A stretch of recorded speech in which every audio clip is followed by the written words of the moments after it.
Dear students, in this lesson we will learn what is a sentence, what is a clause, what is the difference between a sentence and a clause, what is the difference between a phrase and a clause, types of clauses, and finally contracted sentence. Okay, now let's begin with a sentence. What is a sentence? Sentence is a word or a group of words with a grammatical structure and complete meaning. আমরা সবাই জানি বাক্য কাকে বলে। বাক্য হলো এক বা একাধিক শব্দের সমষ্টি যা সম্পূর্ণ অর্থ প্রকাশ করে। তাহলে এ sentence is a group of words with a grammatical structure. অবশ্যই মনে রাখতে হবে ব্যাকরণগত একটা গঠন থাকবে এবং সম্পূর্ণ অর্থ প্রকাশ করবে। যেমন ধরো এভরিবডি নোজ গোপাল, প্রত্যেকেই গোপালকে জানে। এই বাক্যের মধ্যে কি রয়েছে? এভরিবডি, এটা হচ্ছে সাবজেক্ট। সাবজেক্ট মানে উদ্দেশ্য। বাক্যে যার সম্পর্কে কিছু বলা হয় তাকে বলা হয় উদ্দেশ্য বা সাবজেক্ট, এবং উদ্দেশ্য সম্পর্কে যেটা বলা হয় তাকে বলা হয় প্রেডিকেট। তাহলে বাক্যের মধ্যে থাকে সাবজেক্ট এবং প্রেডিকেট। সাবজেক্ট হচ্ছে এভরিবডি এই বাক্যে, এবং নোজ গোপাল এটা হচ্ছে প্রেডিকেট। এবং প্রেডিকেটের মধ্যে সবচেয়ে গুরুত্বপূর্ণ যে অংশটা সেটাকে মনে রাখতে হবে ফাইনাইট ভার্ব, সমাপিকা ক্রিয়া। অর্থাৎ যে ক্রিয়াপদ বাক্যের অর্থকে সম্পূর্ণ করে। A verb that completes the meaning of a sentence is called a finite verb. তোমরা অবশ্যই মনে রাখবে একটা বাক্যের মধ্যে সাবজেক্ট উজ্জ্বল থাকতে পারে, অবজেক্ট বা কমপ্লিমেন্ট নাও থাকতে পারে, কিন্তু অবশ্যই একটা ফাইনাইট ভার্ব থাকে। অবশ্যই একটা ফাইনাইট ভার্ব থাকতে হয়। ওকে, যেমন ধরো গো, যাও, এখানে সাবজেক্টটা উজ্জ, ইউ গো, ইউটা উজ্জ রয়েছে, তুমি যাও। ওকে, তাহলে এই গোটা যেহেতু একটা সম্পূর্ণ অর্থ প্রকাশ করছে তাহলে এটাও একটা sentence. Okay, now what is a clause? তোমাদেরকে জিজ্ঞাসা করলি তোমরা এক বাক্যে বলবে a clause is a sentence within a sentence. একটা বাক্যের মধ্যে একটা ছোট বাক্য হলো ক্লজ। তাহলে আমরা ধরে নিচ্ছি এটার মানে হচ্ছে কি, it means a clause contains all the attributes of a sentence. এর মানে আমরা ধরেই নিচ্ছি একটা বাক্যের মধ্যে যে সকল অংশগুলো থাকে একটা ক্লজের মধ্যেও সেই অংশগুলো থাকে। তাহলে একটা বাক্যের মধ্যে আমরা কি থাকে একটু আগে দেখলাম, সাবজেক্ট থাকে, প্রেডিকেট থাকে, এবং ফাইনালি প্রেডিকেটের মধ্যে যে অংশটা বেশি গুরুত্বপূর্ণ সেটা হলো ফাইনাইট ভার্ব। ফাইনাইট ভার্ব থাকে। ওকে, তাহলে ক্লজ কি হলো? Clause is a sentence within a sentence. Clause হলো একটা বাক্যের মধ্যে ছোট্ট বাক্য। তাহলে ক্লজ আর সেন্টেন্সের মধ্যে পার্থক্য যদি আমরা করি তাহলে কি হবে? ক্লজ হলো বাক্যের একটা অংশ আর সেন্টেন্স হচ্ছে সম্পূর্ণ অংশ। ঠিক আছে, একটা ক্লজের মধ্যে কি থাকতে পারে? সাবজেক্ট, প্রেডিকেট থাকতে পারে, একটা বাক্যের মধ্যে যেটা থাকতে পারে, কিন্তু একটা ক্লজ একটা বাক্য হয় না, ওটা বাক্যের একটা অংশ। যেমন ধরো everybody nose Gopal who is a good বয়। এইটার পুরো বাক্যটা যদি আমরা লক্ষ্য করি, এটা একটা পুরো বাক্য কি, everybody knows Gopal who is a good boy, এটা পুরোটা বাক্য। এর মধ্যে ক্লজ কোথায় রয়েছে? এভরিবডি নোজ গোপাল, এটা একটা clause. Who is a good boy, এটা একটা ক্লজ। যদি ভেঙে ভেঙে আমরা আলোচনা করি তাহলে কি পাবো? প্রথম যে ক্লজটা রয়েছে এভরিবডি, এভরিবডি নোজ গোপাল, এই অংশে এভরিবডিটা হচ্ছে সাবজেক্ট, নোজ গোপালটা হচ্ছে প্রেডিকেট, এবং এটা একটা ক্লজ যার মধ্যে একটা ফাইনাইট ভার্ব রয়েছে যেটা হচ্ছে নোজ। পরের ক্লজটায় দেখো হু ইজ এ গুড বয়, এই হুটা এখানে হচ্ছে সাবজেক্ট, তবে রিলেটিভ প্রোনাউনটা সাবজেক্টের কাজ করছে। এখানে ফাইনাইট ভার্ব হচ্ছে ইজ, এবং এ গুড বয়, হ্যাঁ ইজ এ গুড বয়, এই পুরোটা হচ্ছে একটা প্রেডিকেট, এটাও একটা ক্লজ। তাহলে এই যে দুটো ক্লজ নিয়ে একটা বাক্য তৈরি হয়েছে, তাই তো? তাহলে কি দেখতে পেলাম? ক্লজ হলো বাক্যের একটা অংশ, সম্পূর্ণ বাক্য নয়। এবার আমরা ক্লজ নিয়ে ডিটেলসে আলোচনা করব। বিখ্যাত গ্রামারিয়ান নেসফিল্ড তিনি কি বলেছেন? ক্লজ কি? Clause is a group of words that contains a finite verb. তিনি গুরুত্বপূর্ণ একটা কথা বলেছেন যে ক্লজ হলো শব্দ সমষ্টি বা শব্দগুচ্ছ যেটার মধ্যে অবশ্যই ফাইনাইট ভার্ব থাকবে বা সমাপিকা ক্রিয়া থাকবে।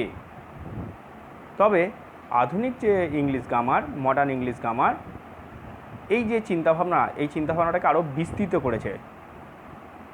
চলো দেখি, উদাহরণ দিয়ে দেখি এই নেসফিল্ড যে কথাগুলো বলেছেন এবং আধুনিক গ্রামার যে কথাগুলো বলেছে তার মধ্যে পার্থক্যটা কোথায়। For example, everybody knows that Gopal is a good boy. Everybody knows that Gopal is a good boy, এই বাক্যটা নিলাম। এখানে দুটো ক্লজ আছে, আগেই বলেছি। এভরিবডি নোজ এটা একটা clause, that Gopal is a good boy এটা একটা ক্লজ। প্রথম ক্লজের মধ্যে ফাইনাইট ভার্ব দেখছি নোজ আছে, খুব ভালো কথা, নেসফিল্ডের কথার সঙ্গে মিলে গেল। দ্বিতীয় ক্লজের মধ্যেও দেখছি ইজ ফাইনাইট ভার্ব, তাহলে মিলে গেল, এখানে কোনো আপত্তি নেই।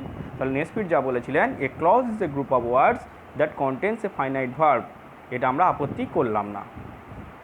2 নম্বর উদাহরণটা দেখো, wounded in the war he returned home. Wounded in the war, যুদ্ধে আহত হয়ে বা হইয়া তিনি ফিরে এসেছিলেন। তাহলে এই বাক্যটার ক্ষেত্রে দেখো দুটো ক্লজ রয়েছে। দ্বিতীয় ক্লজটা সহজেই আইডেন্টিফাই করতে পারছি, হি রিটার্নড হোম। এখানে আবার দেখতে পাচ্ছি ফাইনাইট ভার্বও আছে, সেটা হচ্ছে রিটার্ন। কিন্তু প্রথম ক্লজটা লক্ষ্য করো, উন্ডেড ইন দ্য ওয়ার, যুদ্ধে আহত হইয়া, এখানে দেখতে পাচ্ছি ফাইনাইট ভার্ব নেই, সমাপিকা ক্রিয়া নেই। বাক্যটা যদি এইরূপ হতো তাহলে সমাপিকা ক্রিয়া থাকতো, when he was wounded in the war, when he was wounded in the war, এই বাক্যটা যদি সম্পূর্ণ হতো তাহলে কিন্তু থাকতো।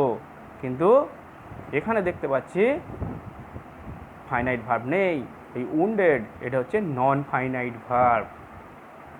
ওকে, তাহলে এখানে কিন্তু নেসফিল্ডের যে ডেফিনেশন সেটা খাটলো না। পরেরটা দেখো, while going across the road he saw a dead snake. যখন রাস্তা দিয়ে সে যাচ্ছিল সে একটা মৃত সাপ দেখেছিল। এই বাক্যটা ক্ষেত্রে লক্ষ্য করো, 2 নম্বর পার্টটা, হি স এ ডেড স্নেক, এটা একটা ক্লজ, এটাতে আমাদের কোনো আপত্তি নেই কারণ এখানে ফাইনাইট ভার্ব রয়েছে স। কিন্তু প্রথম অংশটায় দেখো, গোয়িং অ্যাক্রস দ্য রোড, এই যে গোয়িং, এটা কিন্তু নন ফাইনাইট ভার্ব, এটা ফাইনাইট ভার্ব নয়। যদি বলতাম এইভাবে, while he was going across the road, while he was going across the road, তাহলে কিন্তু কমপ্লিট হতো, তাই তো। আরেকটা উদাহরণ দেখো, when in Kolkata he felt comfortable. এটার ক্ষেত্রে দেখো 2 নম্বর পার্টটা কোনো আপত্তি নেই, হি ফেল্ট কমফর্টেবল, এটা একটা ক্লজ, এখানে ফাইনাইট ভার্ব রয়েছে ফেল্ট। কিন্তু সমস্যা হলো প্রথম অংশটায়, হোয়েন ইন কলকাতা, এতে কোনো ভার্বই নেই, তাহলে এটা ক্লজ হলো কী করে? কিন্তু এটা একটা ক্লজ, এটা verbless clause. When he was in Kolkata, when he was in Kolkata he felt comfortable. তাহলে আমরা দেখছি কিছু কিছু ক্ষেত্রে ফাইনাইট ভার্ব পরিষ্কারভাবে করে দেওয়া হচ্ছে বা উল্লেখ করা হচ্ছে, কিছু কিছু ক্ষেত্রে আমাদেরকে বুঝে নিতে হচ্ছে ফাইনাইট ভার্বটা কোথায়। ওকে, তাই মডার্ন ইংলিশ গ্রামারে নেসফিল্ডের কথাগুলোকে একটু ঘুরিয়ে দেওয়া হয়েছে, বিস্তৃত করে দেওয়া হয়েছে। এখান থেকে কি কনক্লুশনে আসা যায়? A clause is a group of words, clause হলো শব্দগুচ্ছ বা শব্দ সমষ্টি, that contains a finite verb, যেটার মধ্যে রয়েছে একটা সমাপিকা ক্রিয়া, এক্সপ্রেসড, যেটা প্রকাশ করা হয় বা বলে দেওয়া হয়, অর আন্ডারস্টুড, বুঝে নিতে হয়। তাহলে এখান থেকে কনক্লুশনে আমরা কি আসতে পারি? A clause is a group of words that contain a finite verb expressed or understood. Okay, next আমরা এবার আলোচনা করব টাইপস অফ ক্লজেস। ক্লজ কয় প্রকার? ক্লজ আমরা জানি 3 প্রকার, main clause, subordinate clause, coordinate clause. Main ক্লজের আবার আরও নাম রয়েছে, প্রিন্সিপাল ক্লজ, আবার কেউ বলে ইন্ডিপেন্ডেন্ট ক্লজ। সাবঅর্ডিনেট ক্লজ কাকে বলে? সাবঅর্ডিনেট ক্লজ হচ্ছে ডিপেন্ডেন্ট ক্লজ। ওকে, তাহলে প্রথমে আমরা আলোচনা করব independent clause. A clause that make a meaning of their own, একটা ক্লজ যে তার নিজের অর্থটাই সম্পূর্ণ করে, and does not need any linker like relative pronoun or conjunction is called a principal clause। অর্থাৎ যে ক্লজ অন্য কোনো ক্লজের সাহায্য নেয় না তাকে বলা হয় মেন ক্লজ বা ইন্ডিপেন্ডেন্ট ক্লজ বা প্রিন্সিপাল ক্লজ। ওকে, যেমন ধরো everybody knows that Gopal is a good boy, এখানে দুটো ক্লজ রয়েছে, এভরিবডি নোজ একটা, that Gopal is a good boy. Okay, এই এভরিবডি নোজটা এটা নিজেই একটা অর্থ তৈরি করে, এটা দ্বিতীয় অংশের সঙ্গে নির্ভরশীল নয়, তাই এটা হলো ইন্ডিপেন্ডেন্ট ক্লজ বা প্রিন্সিপাল ক্লজ বা মেন ক্লজ। নেক্সট দেখো, a clause that can not make a complete meaning without the clause on which it depends. যে ক্লজটা অন্য ক্লজের উপর নির্ভর করে থাকে বা ডিপেন্ড করে থাকে তাকে বলা হয় সাবঅর্ডিনেট ক্লজ। যে মূল অংশটার উপর ডিপেন্ড করে থাকে সেইটাকে না নিলে এই বাক্যের অর্থ বা এই ক্লজের অর্থ সম্পূর্ণ হয় না, তাই একে বলা হয় সাবঅর্ডিনেট ক্লজ বা ডিপেন্ডেন্ট ক্লজ। আগের উদাহরণটা থেকেই দেখো, everybody knows that Gopal is a good boy. Everybody knows এটা বলেছিলাম main clause, that Gopal is a good boy, that Gopal is a good boy এই অংশটা কিন্তু এভরিবডি নোজ এই মূল অংশটার উপর নির্ভরশীল হয়ে রয়েছে, তাই এটাকে বলা হয় সাবঅর্ডিনেট ক্লজ। ওকে, নেক্সট আমরা দেখব coordinate clause. when two independent clauses are linked together by conjunction like and, but, or, etc. we call them coordinate clause. যখন আমরা দুটো ইন্ডিপেন্ডেন্ট ক্লজ বা মেন ক্লজ বা প্রিন্সিপাল ক্লজ কী হবে কনজাংশন দিয়ে যুক্ত হবে, অ্যান্ড, বাট এগুলো দিয়ে যুক্ত হবে, তখন যে ক্লজটা তৈরি হবে তখন তাকে বলা হবে কোঅর্ডিনেট ক্লজ। যেমন Gopal is a good boy and everybody knows it. Gopal is a good boy, everybody knows it, এর দুটো ক্লজ রয়েছে, দুটোই মেন ক্লজ, কারোর উপর ডিপেন্ড করে না, এবং এই দুটো ক্লজ যুক্ত হয়েছে অ্যান্ড দিয়ে, তাই এই যে টোটাল ক্লজটা একে বলা হয় কোঅর্ডিনেট ক্লজ। তাহলে কি জানলাম, দুটো ইন্ডিপেন্ডেন্ট ক্লজকে যখন অ্যান্ড, বাট, অর এগুলো দিয়ে যুক্ত করা হবে তখন যে ঘটনাটা ঘটবে সেই ঘটনাটাকে বলা হবে কোঅর্ডিনেট ক্লজ। ওকে, এবার আমরা যে বিষয়টা নিয়ে আলোচনা করব সেটা হলো কন্ট্রাক্টেড সেন্টেন্স। সেটা আবার কী জিনিস? এটা কোঅর্ডিনেট ক্লজেরই একটা অংশ। কিছু কিছু ক্ষেত্রে মনে রাখতে হবে, সাবজেক্টকে আমরা রিপিট করব না বা প্রেডিকেটকেও আমরা রিপিট করব না। যদি দেখি কোঅর্ডিনেট ক্লজের ক্ষেত্রে দুটো সাবজেক্ট আলাদা কিন্তু প্রেডিকেট এক, তখন দ্বিতীয় বাক্যটা লেখার সময় প্রেডিকেটটাকে আর উল্লেখ করব না।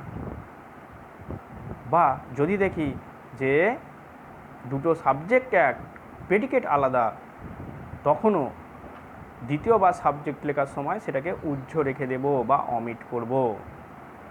আরও যদি ডিটেলসে বলি, when the subject of two clauses refer to the same person or thing the second subject is normally omitted। যে যখন the subject of two clauses দুটো ক্লজেসের সাবজেক্টটা যদি একটা লোকই হয় তখন দ্বিতীয়বার যখন সাবজেক্টটাকে ব্যবহার করব তখন কিন্তু ওটাকে অমিট করে দেবো বা বাদ দিয়ে দেবো। যেমন লক্ষ্য করো, I went to his house and found him ill। I went to his house and found him ill। এই প্রথম বাক্যটা দেখো, I went to his house আমি তার বাড়ি গিয়েছিলাম, I found him ill আমি তাকে দেখেছিলাম অসুস্থ। এই যে একই সাবজেক্ট, এই আইটাকে কিন্তু দ্বিতীয়বার আর লিখলাম না, ওটাকে উজ্জ্ব রেখে দিলাম। ওকে, আবার লক্ষ্য করো, when there are two subjects to the same predicate we need not mention the predicate more than one। যখন আবার দেখবো যে দুটো আলাদা আলাদা সাবজেক্ট কিন্তু প্রেডিকেট এক, তাই দ্বিতীয়বার লেখার সময় কিন্তু প্রেডিকেটটাকে আর উল্লেখ করব না। যেমন দেখো, Gopal and Madhav are good boys, দুটো সাবজেক্ট আলাদা, গোপাল আর মাধব। যদি বাক্যটাকে আরও বিস্তৃত করতাম তাহলে কী হতো, Gopal is a good boy and Madhav is a good boy. তাহলে এটাকে আমরা সাজিয়ে কী লিখলাম, Gopal and Madhav are good boys. এইভাবে ভেঙে ভেঙে আর লিখলাম না। ওকে, তাহলে এই ধরনের বাক্যকে বলা হয় সংকুচিত বাক্য বা contracted sentence. Okay, thank you.